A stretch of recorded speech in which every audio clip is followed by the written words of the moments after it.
So today we will going to see photosynthesis. Photosynthesis term से ही पता चल रहा है कि what do you mean by photosynthesis? Organic molecule का formation, that is synthesis of organic molecule from inorganic molecule. Synthesis of ये तुम्हारा क्या है? Organic glucose, nothing but glucose. Organic molecule तुम्हारा क्या क्या हो जाएगा? Glucose और starch. तो formation of organic molecule from inorganic molecule which is carbon dioxide और water. किसके प्रेजेंस में? सनलाइट के प्रेजेंस में. फोटो का मीनिंग ही होता है लाइट. लाइट के प्रेजेंस में किसी ऑर्गेनिक मॉलिक्यूल का synthesis which is called photosynthesis. तो कहाँ देखने मिलता है ये? प्लांट्स में.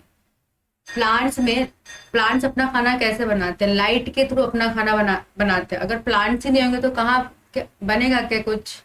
Plant is the primary source. दो रीजन है प्लांट फोटोसिंथेसिस करता. First, primary source of food.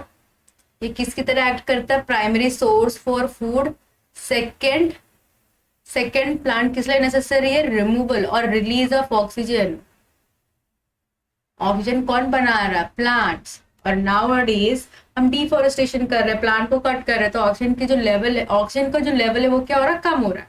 तो फोटोसिंथेसिस करने का दो reason. First, primary source of food. Second, oxygen release करता है प्लांट. और इस चैप्टर में देखने वाले हैं कि फोटोसिंथेसिस होता कैसे, प्लांट फोटोसिंथेसिस करता कैसे. अपना खाना, दो तरह के ऑर्गेनिज्म प्रेजेंट होते हैं इन अर्थ. जो अपना खाना खुद बनाते हैं उसे क्या बोलते हैं? ऑटोट्रॉपिक. तो ऐसा कौन है जो अपना खाना खुद बनाता है? प्लांट्स. किसका यूज करके? लाइट का यूज करके. दिस प्रोसेस, इसी प्रोसेस को क्या बोलते हैं? फोटोसिंथेसिस. सेकेंड ऑर्गेनिज्म है जो अपने खाने के लिए दूसरे पर डिपेंड रहता है. जैसे कि हम ह्यूमन बींग्स, अपना खाना हम किस पे डिपेंड है? प्लांट्स के ऊपर डिपेंड है. हम अपने खाने के लिए किस पे डिपेंड है? प्लांट्स के लिए. इसको बोलते हैं heterotrophic. Heterotrophic mode of nutrition और ऑटोट्रॉपिक मोड ऑफ न्यूट्रिशन. तो photosynthesis is the formation of organic molecule, nothing but glucose, from inorganic molecule. क्या होगा inorganic molecule? Carbon dioxide, water, in the presence of light in a specific organelle. जो तुम्हारा क्या होता है? Chloroplast. मैं बताऊंगी अभी व्हाट इज क्लोरोप्लास्ट. क्लोरोप्लास्ट में ही बनता है क्या तुम्हारा? Glucose. Organic molecule, formation of organic molecule from this inorganic molecule. जो नथिंग क्या है तुम्हारा? कार्बन डाइऑक्साइड और वाटर मॉलिक्यूल से क्या बनता है तुम्हारा? Organic molecule. किसके प्रेजेंस में? सनलाइट के प्रेजेंस में. और कहाँ बन रहा है? क्लोरोफिल. इसी प्रोसेस को क्या बोलते हैं? फोटोसिंथेसिस. नाउ सेकेंड, फोटोसिंथेसिस दो तरीके का होता है. एक फोटोसिंथेसिस, जो पूरा फोटोसिंथेसिस प्रोसेस देख रहे हो क्या है? मल्टी स्टेप प्रोसेस है. सिर्फ सिंगल स्टेप में फटाफट बस ऐसे कढ़ाई में चढ़ा और बन नहीं जाता. बहुत सारे स्टेप्स होते हैं. तो ये मल्टी स्टेप प्रोसेस है. मल्टी स्टेप प्रोसेस जिसके अंदर दो स्टेप होते हैं. सबसे पहला लाइट रिएक्शन, जिसके अंदर लाइट का यूज हो रहा है, सनलाइट का यूज होता है, which is also known as photochemical. Light और केमिकल का यूज होने वाला फेज, इसे हम क्या बोलते हैं? लाइट रिएक्शन और फोटोकेमिकल फेज. दूसरा है डार्क रिएक्शन और बायोसिंथेटिक फेज. कुछ बायोमोलिक्यूल बन रहा है इसके अंदर, इसमें बायोमोलिक्यूल सिंथेसाइज होता है इस फेज में, इसलिए बायोसिंथेटिक फेज. और लाइट रिएक्शन को हम क्या बोलते हैं? फोटोकेमिकल फेज, क्योंकि इसके अंदर लाइट का यूज हो रहा है. तो लाइट का यूज करके हम क्या करते हैं? इसके अंदर सबसे पहले दो तरीके का रिएक्शन होता है फोटोसिंथेसिस में. Light reaction, dark reaction. Light reaction में हम लोग जनरली क्या बनाते हैं? फॉर्मेशन ऑफ एटीपी और NADPH2. लाइट रिएक्शन में मेन इंपॉर्टेंट है एम. हमारा एम क्या है लाइट रिएक्शन में? कि मुझे क्या बनाना है? एटीपी और NADPH2 as a source of energy. हम क्या एनर्जी, खाना बनाने के मुझे एनर्जी चाहिए होगी और प्लांट्स को एनर्जी रिक्वायरमेंट होगी. तो कैसे बनाएगा वो? सबसे पहले लाइट का यूज करके वो एनर्जी बनाता है, फिर उस एनर्जी का यूज करके वो मॉलिक्यूल बनाता है, ऑर्गेनिक मॉलिक्यूल और बायोमॉलिक्यूल. तो लाइट रिएक्शन से उसने क्या बनाया? Source of energy. वो क्या है हमारा source of energy? ATP and NADPH2. अभी what is NADPH2? Is a reducing power. जैसे हमारे पास ज्यादा पैसा होता है तो हम इसे गोल्ड में कन्वर्ट करते हैं ताकि वो हमें आगे जाके काम है. तो जैसे यहाँ पे भी NADPH2 है जो किसकी तरह एक्ट करता है, गोल्ड की तरह। NADPH2 से आगे जाके हम 3 ATP बना सकते हैं। 1 molecule of NADPH2 give 3 ATP। तो NADPH2 क्या है, रेड्यूसिंग पावर, वो गोल्ड की तरह एक्ट करता है। लाइट रिएक्शन में भी हम दो तरीके से एटीपी बना सकते हैं, एक लाइट का यूज करके, दूसरा इलेक्ट्रॉन कैरियर की एनर्जी, जो इलेक्ट्रॉन एक दूसरे जगह से कैरी होगा, वहां से जो एनर्जी रिलीज होगी उसी एनर्जी को हम लोग ट्रैप कर लेंगे किस फॉर्म में, एटीपी के फॉर्म में। तो दो तरीके से मैं एटीपी बना सकती हूँ, लाइट का यूज करके जो अभी देखेंगे। सेकेंड है ETS, इलेक्ट्रॉन कैरियर के इलेक्ट्रॉन कैरी करते वक्त जो एनर्जी रिलीज हुई है उस एनर्जी को किस फॉर्म में स्टोर करना, एटीपी के फॉर्म में। उसे क्या बोलते हैं हम लोग, electron transport system. Electron transport system light reaction में मेन एम क्या है, मुझे एटीपी चाहिए। तो एटीपी मेरे पास बहुत ज्यादा है तो उसे NADPH2 के फॉर्म में भी स्टोर कर लूँ, तो लाइट रिएक्शन होता। दूसरा सेकेंड, यहाँ पे क्या मिल गया, एनर्जी मिल गई, मुझे एनर्जी मिल गया। उसी एनर्जी का यूज करके मैं क्या करूंगी, डार्क रिएक्शन और सिंथेसिस ऑफ बायोमोलिक्यूल, जिसके अंदर दो पाथवे होता है सिंथेसिस। वो मॉलिक्यूल बनाने के लिए हम दो साइकिल करते हैं, जिसका नाम है C3 साइकिल और C4 साइकिल। बायोसिंथेटिक फेज कहाँ देखने मिलता है, अभी समझो कहाँ कितना हो रहा है। फोटो सिस्टम दो स्टेप में डिवाइडेड है। लाइट रिएक्शन से सबसे पहले मुझे एनर्जी मिलेगा, वो एनर्जी पहले मुझे बनाना है, खाना बनाने के लिए सबसे पहले एनर्जी चाहिए। फिर उस एनर्जी का मैं यूज करके मैं क्या बनाऊंगी, अपना डिजायर्ड मॉलिक्यूल और biomolecule, which is nothing but starch और ग्लूकोज।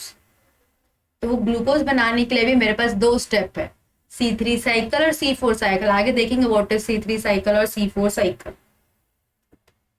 नाउ डार्क फेज और बायोसिंथेटिक फेज।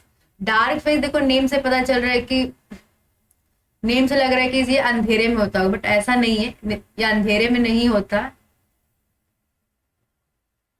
डार्क फेज का मीनिंग है, ये किस पे डिपेंड होता है, the reaction depend upon the product of light reaction. इसको कोई फर्क नहीं पड़ता कि लाइट प्रेजेंट है या एब्सेंट है, लाइट के प्रेजेंस में हो रहा है या एब्सेंट में हो रहा है, ये इस पर डिपेंड नहीं करता। ये किस पे डिपेंड करता है, ओनली ऑन प्रोडक्ट। जो एटीपी मिल रहा है बायोमोलिक्यूल बनाने के लिए, जो एनर्जी चाहिए, वो मुझे कहाँ से मिल रही है, लाइट रिएक्शन से। लाइट रिएक्शन में क्या बन रहा है, वो एटीपी ही बन रहा है ना, एटीपी और NADPH2। तो NADPH2 जो बन रहा है उस प्रोडक्ट का यूज करके यहाँ पे क्या बन रहा है, बायोमोलिक्यूल। ये डिपेंड नहीं करता इस पे कि वो लाइट पे डिपेंड है, लाइट के प्रेजेंस में हो रहा है या एब्सेंस में, ये मैटर ही नहीं करता इसमें। तो डार्क फेज नेम क्यों दिया गया, ताकि हमें कन्वेंटली आसानी हो पढ़ने में, इसलिए डार्क फेज रिएक्शन दिया गया। तो dark word is just a misnomer. Dark phase और dark word is just a misnomer in photosynthesis. और यहाँ पे NADPH2 का फुल फॉर्म लिखा है मैंने, nicotinamide adenine dinucleotide hydrogen phosphate. Nicotinamide adenine जो नाइट्रोजनस बेस में पढ़ा था तुमने, one of the nitrogenous base, dinucleotide hydrogen phosphate which act as a gold की तरह एक्ट करता है, जो हमें आगे जाके क्या करेगा, एटीपी प्रोवाइड करेगा जब हमें जरूरत होगी तब, और प्लांट को जब जरूरत होगी तब। तो फोटोसिंथेसिस अब क्वेश्चन आता होता कहाँ, लीफ में। हमने जनरली देखा लीफ, प्लांट से किस पार्ट में खाना बनता, वो है लीफ। लीफ का ये ट्रांसफर TS ऑफ लीफ है, ये मैंने यहाँ पे TS ऑफ लीफ ड्रॉ किया हुआ है। TS ऑफ लीफ यहाँ पे जनरली देखोगे तो बाहर साइड, ये लीफ का स्ट्रक्चर है, बाहर साइड में जो एक लेयर होता है उसे क्या बोलते हैं, एपिब्लेमा। सबसे बाहर वाला एपिडर्मिस और एपिडर्मिस, इसे हम क्या बोलते हैं, epiblema. Epidermis the outer layer, और आउटर वाले को हम लोग बोलते हैं जो बाहर की तरफ होता है, और ऊपर वाला सबसे ऊपर वाला पार्ट उसे बोलते हैं हम लोग अडैक्सियल एपिडर्मिस। और ये जो नीचे वाला होता है लोअर वाला part of epiblema is called abaxial, base level पे अबैक्सियल। और यहाँ सराउंडेड किससे होता है, मीजोफिल सेल्स से। तो जनरली ये जो खाना बन रहा है, फोटोसिंथेसिस का प्रोसेस कहाँ हो रहा है, फोटोसिंथेसिस एक सेल में जिसका नाम है मीजोफिल सेल्स। लीफ के अंदर एक सेल प्रेजेंट होता है जिसका नाम है मीजोफिल सेल्स। जनरली डाइकॉट्स में ये जो मीजोफिल सेल्स है दो पार्ट, टू टाइप के होते हैं। पैलिसेड सेल्स जो ऐसे पैरेलली अरेंज होते हैं एक दूसरे के, से बोलते हैं पैलिसेड सेल्स। और एक स्पॉन्जी सेल्स, सर्कुलर सेल्स होता है जिसको बोलते हैं स्पॉन्जी सेल्स। स्पॉन्जी सेल्स इसलिए क्योंकि इनके बीच में बहुत सारे गैप होते हैं, कैविटी होती है। तो ये क्या प्रोवाइड करती है, कैविटी थोड़ा लाइट वेट प्रोवाइड करती है। Main function case of leaf में ये जो outer epiblema which is called adaxial, lower epiblema abaxial, इसके अंदर मीजोफिल सेल्स होता है इनके बीच में। इस मीजोफिल सेल्स टू सेल में डिवाइड होता है, पैलिसेड सेल्स और एक स्पॉन्ज सेल्स। इन सब में ही क्या प्रेजेंट होता है, क्लोरोप्लास्ट। तो क्लोरोप्लास्ट ही वो मॉलिक्यूल है जहां पे क्या हो रहा है, ये फोटोसिंथेसिस, खाना बनने का प्रोसेस स्टार्ट हो रहा है। क्लोरोप्लास्ट एक ऑर्गेनेल है। Chloroplast is the organelle present in mesophyll cells. Mesophyll cells में प्रेजेंट होता है जिसके अंदर तुम्हारा क्या होता है, सिंथेसिस ऑफ ऑर्गेनिक मॉलिक्यूल और सिंथेसिस ऑफ बायोमॉलिक्यूल होता है। ये फोटोसिंथेसिस का प्रोसेस वो कहाँ आ रहा है, क्लोरोप्लास्ट में। Now see the structure of chloroplast. यहाँ पे देख सकते हो, photosynthesis occur in a special organelles called chloroplast. Chloroplast which is also known as autonomous organelle. Autonomous, auto मतलब कुछ ना कुछ खुद से रिलेट करता है, by own self. Autonomous organelle क्योंकि इसके पास खुद का डीएनए होता है, अपने रेप्लिकेशन के लिए दूसरे पे डिपेंड नहीं, अपना रेप्लिकेशन ये खुद करता है। Autonomous organelle they have their own DNA, circular DNA, इनके पास खुद का डीएनए होता है। और राइबोसोम कौन सा होता है, 70S। दो टाइप ऑफ मैंने बताया था राइबोसोम प्रेजेंट होता है, 80S और 70S। और 80S वाला जो राइबोसोम है वो जनरली किस में देखने मिलता है, यूकैरियोट्स में। तो क्लोरोप्लास्ट तो एक यूकैरियोटिक ऑर्गेनेल है, लेकिन इसके अंदर भी राइबोसोम पाया जाता है जिसका नाम है 70S राइबोसोम। और डीएनए भी पाया जाता है, DNA, they have their own DNA. ये कैसे डिवाइड करते हैं, खुद का डिवीजन फिजन के थ्रू।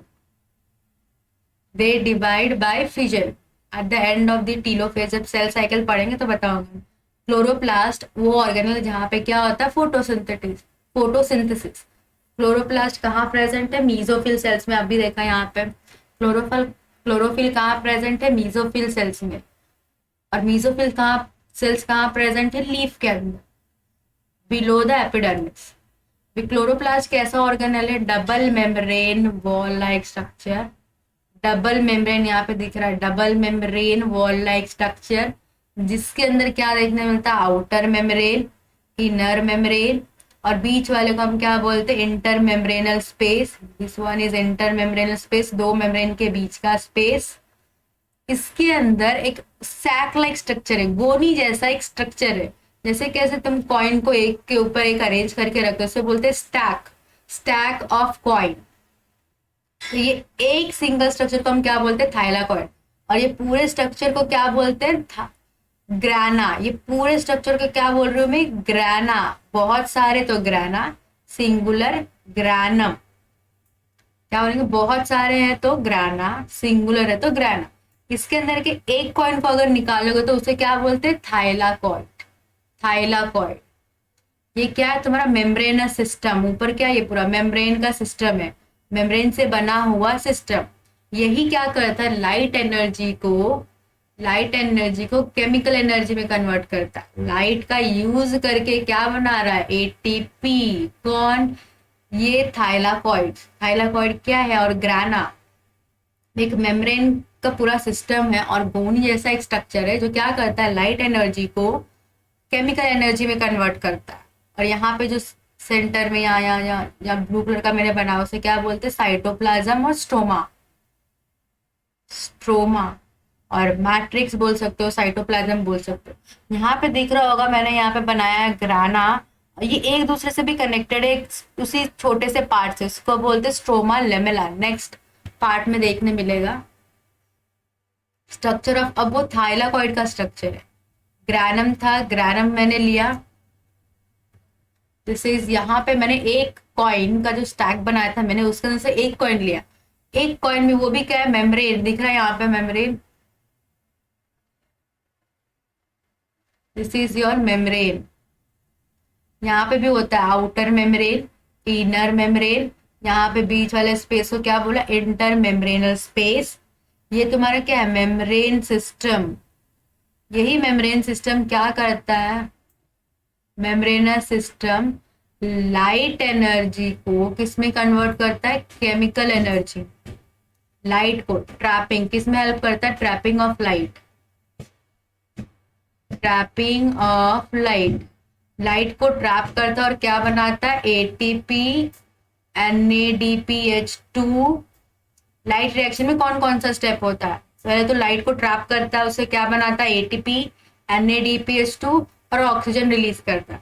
तो what is the component of light reaction, light reaction में क्या क्या कंपोनेंट, कौन कौन से काम है जो हो रहा है, trapping of light, formation of ATP NADPH2 और इवोल्यूशन और release of oxygen molecule.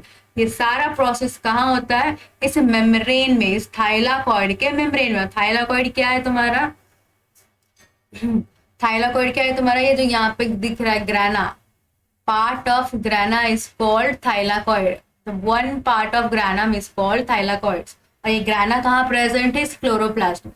Chloroplast कहाँ प्रेजेंट है, इस मीजोफिल सेल्स में। ये मीजोफिल सेल्स कहाँ प्रेजेंट है, लीफ में। यहां तक समझ आया। मेन प्रोसेस ऑफ फोटोसिंथेसिस वो कहाँ रहा है, क्लोरोप्लास्ट में। Main organelle for photosynthesis is chloroplast.